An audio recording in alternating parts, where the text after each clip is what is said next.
और यूपी में एसआईआर का काम तेजी से चल रहा है। बीएलओ लोगों के घरों तक पहुंच रहे हैं और लोगों से एसआईआर फॉर्म जल्द पूरा करने के लिए कह भी रहे हैं। लेकिन उन्नाव में मतदाता सूची 2025 की जांच के दौरान यहां कुछ ऐसा मिला जिसने सभी को चौंका दिया।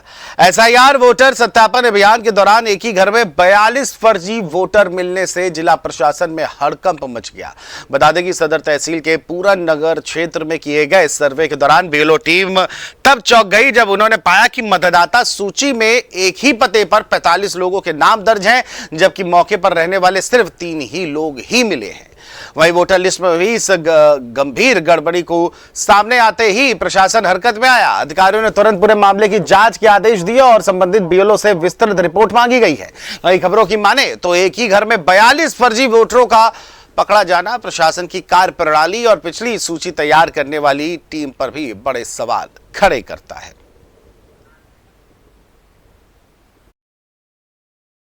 हाँ, एक घर है 57 नंबर, तो वहाँ आदमी ज्यादा है, मिल कम रहे हैं, तो ये वोटर लिस्ट में कितने लोग हैं? लगभग 40 के ऊपर। 40। हाँ, मौके पर कितने लोग हैं? वहाँ पे तो 3 है। 3। अच्छा, अन्य लोग कहाँ हैं इसकी जानकारी? अब ये यहाँ पर तो नहीं मिल रहे हैं, आसपास वालों से भी पूछने पर भी नहीं। यहाँ पे हम जान रहे हैं ये कहीं और दर्ज है, दूसरे मोहल्ले के 57 नंबर पे है। ऐसे और भी केस हैं हमारे पास, और भी लिखे हैं। हाँ, ऐसे जैसे कि मान लेते हैं उसमें कुछ लोग ऐसे जो यहाँ का पता मान लिया 65 है, दरियाई खेड़ा गांव बगल में मोहल्ला है, वहाँ के 65 वाले पते पर वो मिल रहा है। ये जैसे ही संज्ञान में आया है उसमें ईआरओ साहब को निर्देशित किया गया है, ये देख लें। ये भी चीज़ें निकल के आ रही हैं कि यहाँ पे उन्नाव में काफ़ी सारी फैक्ट्रियाँ हैं, तो बहुत सारे वर्कर्स भी काम करने के लिए आते हैं। तो नियमित तौर पे जो लोग भी रहे हैं तो उनका नाम स्पेशल समरी रिवीजन के दौरान ऐड हुआ होगा। तो लेकिन इसकी सत्यता की जाँच के लिए टीमें भेजी गई हैं। जैसे कुछ आता है तो आगे और आपके माध्यम से क्लियर कर दूँगा इसको जो है। तो आपको बता दें कि जिस तरह से एक ही परिवार में उन्नाव में 42 लोगों के नाम आए, मौके से सिर्फ 3 ही लोग मिले हैं और इसके बाद प्रशासन के भी हाथ पैर फूल गए हैं और इसके विस्तृत जांच के आदेश भी दिए गए हैं। साथ ही साथ संबंधित बीएलओ से पूरी रिपोर्ट भी तलब की गई है। लेकिन सवाल यह है कि गंभीर गड़बड़ी है और इस गड़बड़ी का अंदाजा लगाने के बाद जिस तरह से बीएलओ की टीम भी चौंक पड़ी।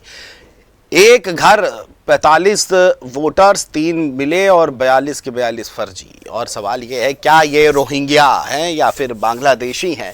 एक बड़ा सवाल उठता है। लेकिन इस तरह से वोट बनना सवाल चुनाव की प्रक्रिया और पे भी निर्भर होता है और पूर्व के चुनावों पे भी ये निर्भर करता है। जांच ये भी करनी पड़ेगी क्या इन्होंने अपने मताधिकार का प्रयोग किया है या नहीं, ये भी एक बड़ा प्रश्न उठता है। अगर ऐसा है तो सारी चुनाव की प्रणालियां जो अब तक हुई हैं वो भी संदिग्ध के घेरे में हैं।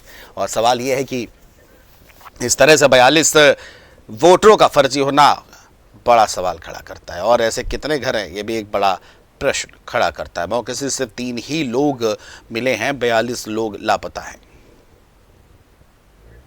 इसी पर ज्यादा जानकारी के साथ उन्नाव से हमारे सहयोगी कृष्णा तिवारी हमसे जुड़े हैं। कृष्णा, एक ही घर में 45 नाम और सवाल यह कि 3 ही मौजूद, बाकी सब फर्जी, बड़ा फर्जी बड़ा निकल के सामने आया है। क्या कुछ इस पर अभी तक कार्रवाई हो पाई है?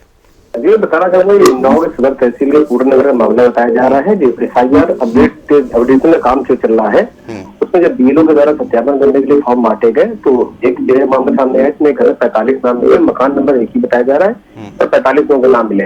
जब आसपास के लोगों से पूछताछ की गई है तो कोई भी व्यक्ति वहाँ शामिल नहीं पाया गया कि मकान तो 3 सामने आए हैं और जो नाम जा रहे हैं के द्वारा नोटिस कर दी गई, ये नाम कैसे वाले थे और क्या नाम कभी वोटिंग की है, इसकी जांच शुरू कर दी गई है। चलिए, बहुत बहुत शुक्रिया आपका तमाम जानकारियों को साझा करने के लिए।